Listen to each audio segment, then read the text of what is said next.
Hello friends, welcome to Edu Scientist Classes. तो friends, आज हम अपना कंटिन्यू क्लास करते हुए आज भी की जो सीरीज है, जो हम शॉर्ट क्वेश्चंस की जो लघु उत्तरीय प्रश्नों की जो श्रृंखला लेके आए हुए हैं डीएलएड फर्स्ट सेमेस्टर के स्टूडेंट के लिए, तो उसके प्रश्नों को आगे कंटिन्यू करते हुए फ्रेंड्स, पहला प्रश्न देखते हैं। फ्रेंड, आवृत्ति क्या है?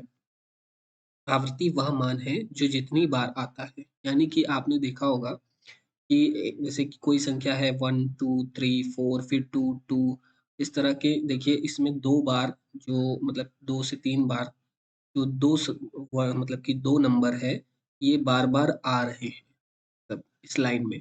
तो इसी को ही हम आवृत्ति कहते हैं, यानी कि वह मान जो जितनी बार आता है, ठीक है, उसी को ही हम आवृत्ति कहते हैं। यहाँ पर दो कितनी बार आया है? तो एक बार आया है, दो बार आया है, तीन बार, तो तीन बार, तो इसकी आवृत्ति सबसे ज्यादा है। यानी इन संख्याओं में दो सबसे ज्यादा बार आया है, तो इसलिए इसको आवृत्ति कहा जाता है। तो इस चीज को हम आवृत्ति कहते हैं। तो आवृत्ति वह मान मान है जो जितनी बार आता है, ठीक है। केंद्रीय प्रवृत्ति का क्या अर्थ है? प्राप्तांकों के समूह में एक ऐसा प्राप्तांक जिसके आसपास अन्य प्राप्तांकों के केंद्रित होने की प्रवृत्ति होती है। इस प्रवृत्ति के समूह को केंद्रीय प्रवृत्ति कहते हैं। मध्य या मध्यमान किसे कहते हैं? इसे गणित में औसत भी कहते हैं, ठीक है फ्रेंड्स। उसी को सांख्यिकी में मध्य या मध्यमान कहते हैं, ठीक है। मध्यांक क्या है? मध्यांक या मध्यिका किसे कहते हैं? मध्यांक या मध्यिका, इसको दो नाम से जानते हैं, या मध्यांक या मध्यिका। प्राप्तांकों के समूह का वह बिंदु जिसके नीचे समूह के आधे प्राप्तांक होते हैं और जिसके ऊपर समूह के आधे प्राप्तांक होते हैं। माध्यिका ज्ञात करने का सूत्र लिखिए। अक्सर पूछ लेता है डीएलएड में पेपर में कि माध्यिका ज्ञात करने का सूत्र लिखिए या बुद्धिलब्धि ज्ञात करने का सूत्र लिखिए। तो इस तरह के क्वेश्चंस अति लघु उत्तरी में आ जाते हैं फ्रेंड, तो इसको याद ध्यान में रखिएगा। तो माध्यिका बराबर होती है n+2, सॉरी फ्रेंड, माध्यिका बराबर होती है n+1/2 पद, ठीक है। बहुलक किसे कहते हैं? दिए गए प्राप्तांकों के समूह में वह प्राप्तांक जो बार बार आए या बहुधा सबसे अधिक बार आए, उसे बहुलक कहते हैं, ठीक है। यानी कि जो बार बार आए, यानी कि दिए गए प्राप्तांकों के समूह में वह प्राप्तांक, ठीक है, जो बार बार आए या बहुधा सबसे अधिक आए, उसे बहुलक कहा जाता है, ठीक है। तुम मुझे 1 दर्जन बालक लाओ और उनके विकास के लिए मेरे कहने के अनुसार वातावरण लाओ। मैं उन्हें जो कहो डॉक्टर, इंजीनियर, वकील, कलाकार बना सकता हूँ। यह विचार किसने दिया है? यह विचार वॉटसन ने दिया है। और फ्रेंड्स, ये लाइंस बहुत फेमस भी है, क्योंकि वॉटसन महोदय ने ही ये कहा है कि आप मुझे 1 दर्जन बालक लाओ और आप उनके विकास के लिए मैं मेरे कहने अनुसार, जिस तरह मतलब कि मेरे कहने अनुसार वातावरण को लाओ, तो मैं उन बालकों को जो चाहोगे तुम वो मैं बना दूंगा, ठीक है फ्रेंड्स। और वाकई में आप बालक को जिस एनवायरनमेंट में आप रखेंगे, उसी एनवायरनमेंट को में बालक रह के उसका डेवलपमेंट होता है। बालक में संवेगात्मक विकास के अंतर्गत विकासात्मक सिद्धांत का प्रतिपादन किसने किया है? इस सिद्धांत का प्रतिपादन प्याजे ने किया है। गिलफर्ड ने बुद्धि के त्रिआयामी सिद्धांत के अंतर्गत किन तीन विमाओं में मानसिक योग्यताओं को वर्गीकृत किया है? तो विषय वस्तु, सक्रिय, उत्पाद आदि में वर्गीकृत किया है। युंग ने सामाजिक अंतःक्रिया के आधार पर व्यक्तित्व को किन किन भागों में वर्गीकृत किया है? तो युंग ने सामाजिक अंतःक्रिया व्यक्तित्व को तीन भागों में वर्गीकृत किया है। पहला अंतर्मुखी, दूसरा है बहिर्मुखी, तीसरा है उभयमुखी। वह मानसिक प्रक्रिया जिसमें संगठित और व्यवस्थित रूप से चिंतन किया जाता है कहलाता है। तो आंसर है, वह मानसिक प्रक्रिया जिसमें संगठित और व्यवस्थित रूप से चिंतन किया जाता है तर्क कहलाता है, ठीक है फ्रेंड। स्मृति जो कि एक जटिल मनोशारीरिक योग्यता होती है, इसके अंतर्गत होने वाली चार प्रक्रियाओं के नाम बताइए। तो चार प्रक्रिया कौन कौन सी है? सीखना, धारण करना, पुनः स्मरण करना, फिर पहचानना, ठीक है फ्रेंड्स। बालक की वह मनोस्थिति जिसके द्वारा वह विभिन्न परिस्थितियों में व्यक्तिगत तथा सामाजिक समायोजन करने में सामर्थ होता है कहलाता है। बालक की वह मनोस्थिति जिसके द्वारा वह विभिन्न परिस्थितियों में व्यक्तिगत तथा सामाजिक समायोजन करने में सामर्थ हो।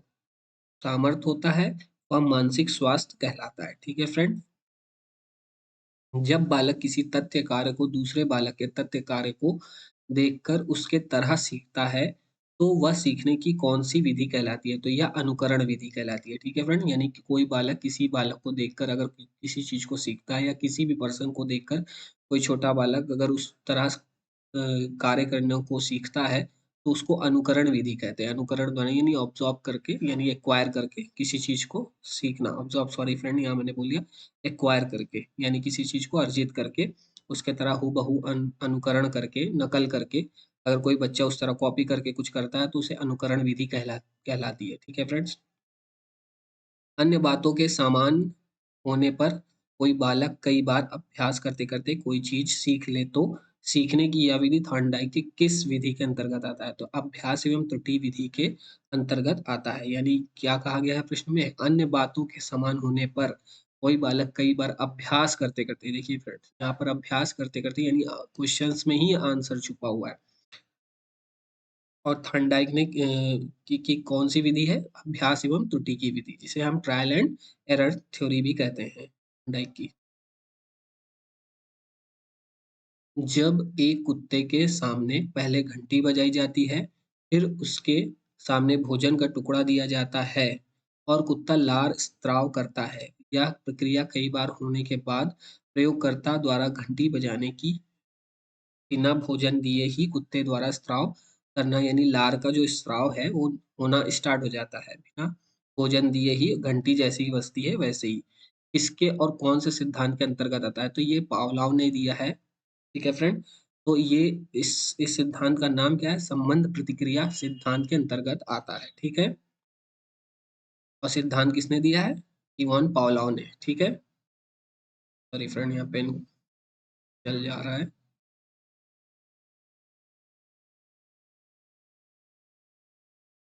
बालक में पाए जाने वाले जन्मजात अभिप्रेरक का नाम बताइए। तो भय, क्रोध, स्नेह इत्यादि, ये जो तीन जो संवेग है फ्रेंड, ये बालक में पाए जाने वाले जन्मजात संवेग है। ठीक है फ्रेंड, इसको याद रखिएगा। ये बहुत इंपॉर्टेंट है। ये यूपी टेट में तो पूछता ही पूछता है, लेकिन सी टेट में भी कभी कभी पूछ लेता है। भय, क्रोध, स्नेह, ये जन्मजात बालक के संवेग है। ठीक है।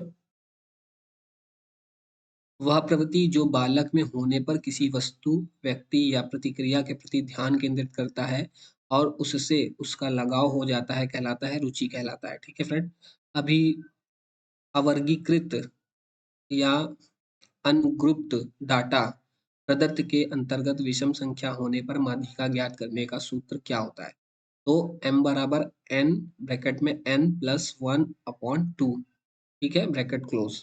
ये सूत्र है फ्रेंड्स। ये प्रश्न और देख लेते हैं। किशोरावस्था किसने गंभीर उथल पुथल की अवस्था कहा है? तो स्टैनले हॉल ने कहा है। किशोरावस्था को किसने गंभीर उथल पुथल की अवस्था कहा है? ये भी एक ध्यान रखिएगा कि किशोरावस्था को उथल पुथल का काल कहा जाता, काल कहा गया है। और किसने कहा है? स्टैनले हॉल ने कहा है।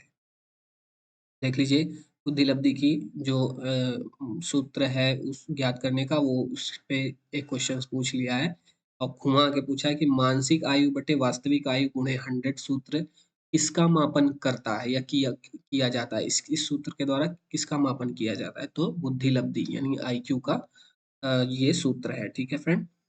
इसी इसके द्वारा हम आईक्यू लेवल बच्चे का ज्ञात करते हैं।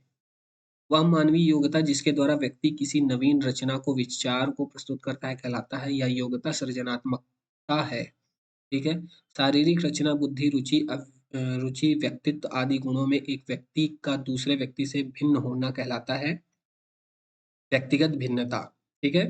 यानी शारीरिक रचना, बुद्धि, रुचि और व्यक्तित्व आदि गुणों में एक व्यक्ति का दूसरे व्यक्ति से भिन्न होना कहलाता, क्या कहलाता है? व्यक्तिगत भिन्नता कहलाती है। जीन प्याजे ने बालक के संज्ञानात्मक विकास के अंतर्गत अंतिम अवस्था किससे माना है? तो औपचारिक संक्रिया काल को, यानी जिसे हम फॉर्मल ऑपरेशनल स्टेज या पीरियड भी कहते हैं। ठीक है फ्रेंड।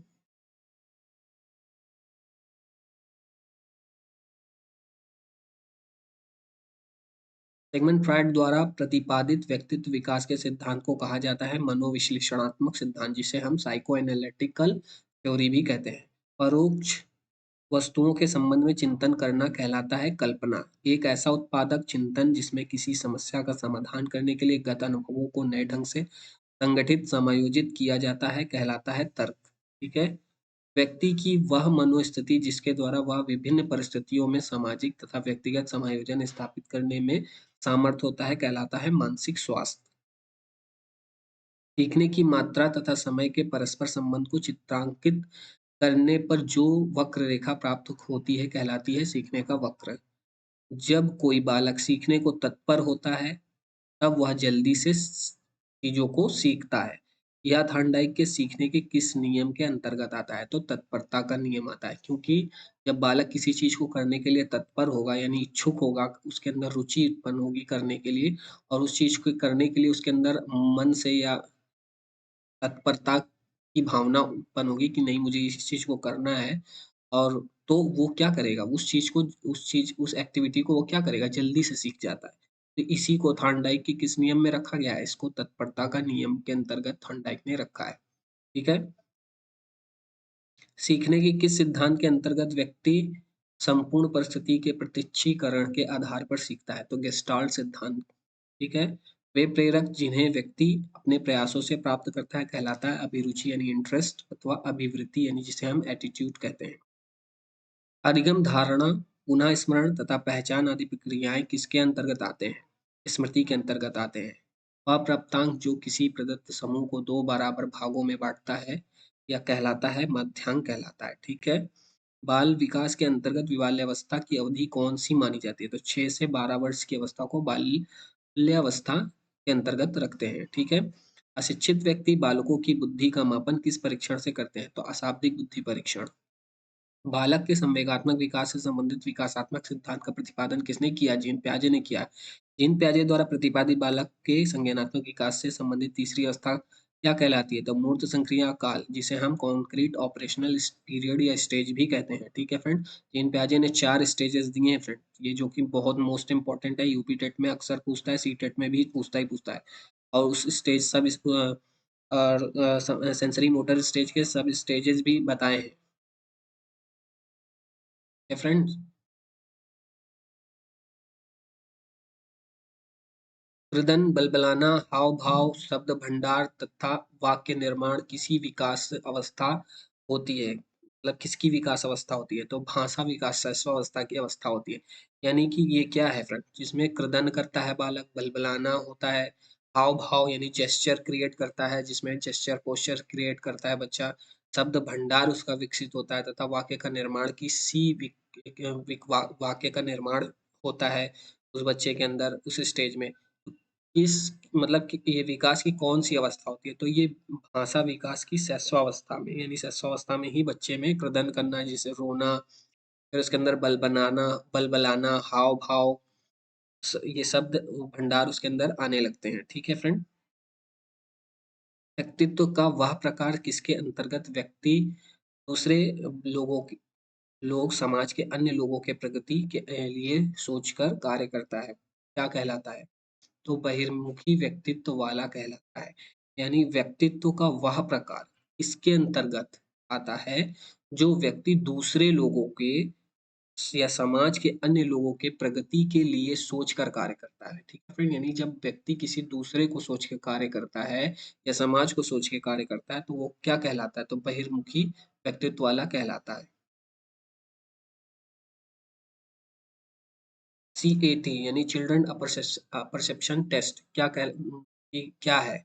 इसका निर्माण किसने किया है? तो यह परीक्षण TAT, जिसे हम TAT यानी टीचर परसेप्शन टेस्ट भी कहते हैं, की तरह से ही होता है। यानी TAT का फुल फॉर्म है टीचर परसेप्शन टेस्ट। ठीक है।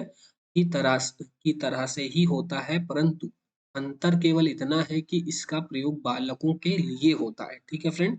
यानी कि जो चिल्ड्रन परसेप्शन टेस्ट में इसका जो प्रयोग होता है, ये जो CAT का जो टेस्ट है, इसमें किसका इसमें इसमें बालकों का प्रयोग किया जाता है। इस टेस्ट में बालकों का प्रयोग किया जाता है। और TAT में क्या होता है कि इसमें टीचरों पर किया जाता है। ठीक है। इसमें 10 चित्र होते हैं। चित्रों में पशु मनुष्यों की तरह कार्य करते हुए दिखाई देते हैं। इसका निर्माण लियोपोल्ड बेलॉक यानी लियोपोल्ड बेलॉक ने 1948 में किया था। ठीक है फिर फ्रेंड, स्टैनले हॉल ने किशोरावस्था को कौन सी अवस्था कहा है? तो देखिए फ्रेंड, वहां पर रिपीट कर दिया क्वेश्चन। स्टैनले हॉल ने किशोरावस्था को बड़े बल, तनाव, तूफान तथा विरोध की अवस्था कहा है। ठीक है फ्रेंड, वह शक्ति जिसके कारण व्यक्ति अपने कार्य को करने या न करने के लिए बाध्य हो जाता है क्या कहलाती है? प्रेरणा। सीखने से संबंधित प्रभाव का नियम का प्रतिपादन किसने किया? थॉर्नडाइक ने। ठीक है, थॉर्नडाइक ने 3 मुख्य नियम बताए हैं फ्रेंड, तो तीनों का मुख्य नियम आप मुझे कमेंट बॉक्स में लिख के बताइएगा। पहला तो ऊपर आ चुका है जो कि आपको पता ही होगा, दूसरा यहाँ पर हो गया, एक और है नियम, उसको आप तीनों को मुझे कमेंट बॉक्स में लिख के दिखाइएगा। कोहलर ने अपने सीखने के सिद्धांत का प्रतिपादन किसके ऊपर प्रयोग करके किया है? तो वन मानुष यानी जिसका नाम सुल्तान के ऊपर प्रयोग किया है। ठीक है, पावलोव द्वारा अपने प्रयोग में पहले घंटी बजती थी, फिर भोजन दिया जाता था। यह प्रक्रिया कई बार होने पर अंत में क्या पाया गया? तो अनुकूलन होता है। ठीक है, नियमित दिनचर्या, सबके साथ समायोजन, आत्मविश्वास, संवेगात्मक परिपक्वता और आत्म मूल्यांकन की क्षमता इसका प्रमुख लक्षण है। तो अच्छे व्यक्तित्व का यानी गुड पर्सनालिटी। इन प्याजे ने बालक के संज्ञानात्मक विकास के अंतर्गत अनुकूलन क्रिया का विभाजन किन 2 उप प्रक्रियाओं में किया है? तो आत्मसातन जिसे एसिमिलेशन कहते हैं और समंजन जिसे अकोमोडेशन कहते हैं। एसिमिलेशन और एकोमोडेशन को मैंने सीटेट वाली प्लेलिस्ट में बहुत अच्छे से बताया है। अगर आप इनको और अच्छे से समझना चाहते हैं कि एसिमिलेशन क्या होता है, अकोमोडेशन क्या होता है, क्योंकि ये इससे अंदर का प्रश्न आपको सीटेट में देखने को मिल जाता है। ठीक है फ्रेंड, पूर्व ज्ञान, विषय वस्तु, शारीरिक स्वास्थ्य व परिपक्वता, मानसिक स्वास्थ्य व परिपक्वता, अधिगम की इच्छा व प्रेरणा आदि किसे प्रभावित करने वाले कारक माने जाते हैं? तो अधिगम के। ठीक है, सीएटी जिसे चिल्ड्रन परसेप्शन टेस्ट क्या है? इस फ्रेंड हो चुका है फ्रेंड, मेरे ख्याल से डबल बार स्कैन हो गया है, उसके लिए मैं माफी चाहूंगा। बुद्धि लब्धि निकालने का सूत्र, तो बुद्धि लब्धि निकालने का सूत्र है बुद्धि लब्धि बराबर मानसिक आयु बटे वास्तविक आयु गुणे 100। सृजनात्मकता जिसे हम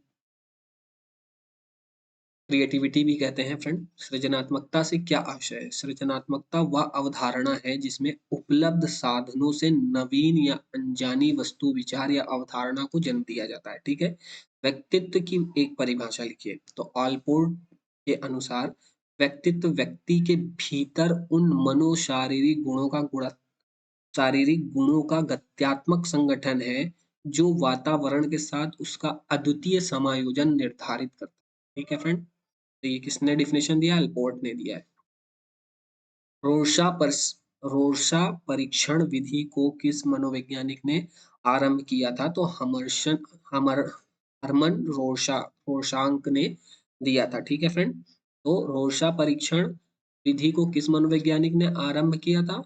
तो हरमन रोशांक ने किया था। ठीक है, मध्यमान का उपयोग कब किया जाता है? ठीक है, औसत आदि ज्ञात करने के लिए औसत के रूप में मध्यमान की गणना की जाती है। माध्यांक की कोई एक परिभाषा लिखिए। तो जब किसी समूह के प्राप्तांकों को उनके आकार के अनुसार बढ़ते हुए या घटते हुए क्रम में रखते हैं तो श्रेणी के मध्य बिंदु को माध्यांक कहते हैं। या प्राप्तांक ना होकर बिंदु होता है जो समूह को 2 बराबर भागों में बांटता है। सीखने के वक्र में सीखने में उन्नति होना किस रूप में प्रदर्शित की जाती है? तो वर्धमान निष्पादन वक्र या धनात्मक वक्र, पॉजिटिव कर्व द्वारा। इस वक्र में प्रारंभ में सीखने की गति धीमी किंतु बाद में तीव्र हो जाती है। फलस्वरूप वक्र रेखा बहुत तेजी से ऊपर की ओर उठती है। बालक की वृद्धि कब रुक जाती है? तो सोरेनसन के अनुसार नवजात शिशु का शरीर तब तक अभिवृद्धि तथा विकास करता है जब तक वह एक नहीं वयस्क शरीर नहीं हो जाता, जब तक उसका एक वयस्क शरीर नहीं हो जाता। ठीक है, ये सोरेनसन ने के अनुसार कहा गया है। पीएटी का संबंध किससे है? तो व्यक्तित्व मापन से है। स्मृति का मुख्य कार्य क्या है? तो पहले सीखी हुई बात का स्मरण करना ही स्मृति है। सक्रिय विस्मृति से क्या आशय है? तो समय के साथ नई वस्तुओं के सीखने से पुरानी वस्तुओं का विस्मरण हो जाना, यानी विस्मरण यानी भूल जाना, ठीक है? होने लगता है, विस्मरण होने लगता है, तो इस प्रकार यह सिद्ध होता है कि विस्मरण एक सक्रिय मानसिक क्रिया है, ठीक है? अभिप्रेरणा का क्या अर्थ है? अभिप्रेरणा वह शक्ति है जो व्यक्ति के कार्य को गति प्रदान करती है। गुड के शब्दों में प्रेरणा कार्य को प्रारंभ करने, जारी रखने और नियमित करने की प्रक्रिया है।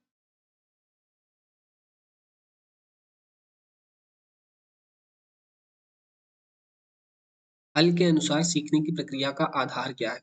हल के सीखने के सिद्धांत का तात्पर्य है कि सीखने का आधार आवश्यकता की पूर्ति की प्रक्रिया है। यदि कोई कार्य पशु या मानव या मनुष्य की किसी आवश्यकता की पूर्ति करता है, तो वह उसको सीख लेता है। ठीक है फ्रेंड? सीखने की कोई एक परिभाषा लिखिए। तो वुडवर्थ के शब्दों में सीखना विकास की प्रक्रिया है। गेट्स व अन्य के शब्दों में सीखना अनुभव और प्रशिक्षण द्वारा व्यवहार में परिवर्तन है। ये डिफिनेशन आपको पहले भी पता हो। पहले जो अति लघु ट्री में जो रिपीटेड क्वेश्चंस ऊपर जो पहली क्लास ली थी उसमें भी आ चुका है कि सीखना क्या होता है? अनुभव और प्रशिक्षण द्वारा व्यवहार में परिवर्तन को ही हम अधिगम भी कहते हैं। ठीक है फ्रेंड? वही चीज यहाँ पर भी है, सेम चीज। सीखना को ही अधिगम कहा जाता है। बच्चों के भाषा विकास में अवरोध या अवरोधक दो कारण लिखिए। भाषा विकास में अवरोधक कारण है स्वास्थ्य, बुद्धि, सामाजिक आर्थिक दशा, भाई बहनों का प्रभाव, द्विभाषी वातावरण और संगी साथी अथवा समवयस्क समूह। ठीक है? बाल विकास के अंतर्गत शैशवावस्था की आयु कितनी होती है? तो डॉक्टर जॉनसन के अनुसार शैशवावस्था जन्म से 5 वर्ष या 6 वर्ष होती है। ठीक है? जन्म के समय शिशुओं के भीतर कितने संवेग पाए जाते हैं? तो भय, क्रोध, प्रेम, पीड़ा, घृणा, हर्ष, ये इतने संवेग पाए जाते हैं जन्म के समय। ठीक है? बुद्धि को बहुकारक सिद्धांत का प्रतिपादक किसने किया है? तो कैली व थर्स्टन ने दिया है। कैली व थर्स्टन महोदय ने बुद्धि का बहुकारक सिद्धांत दिया है।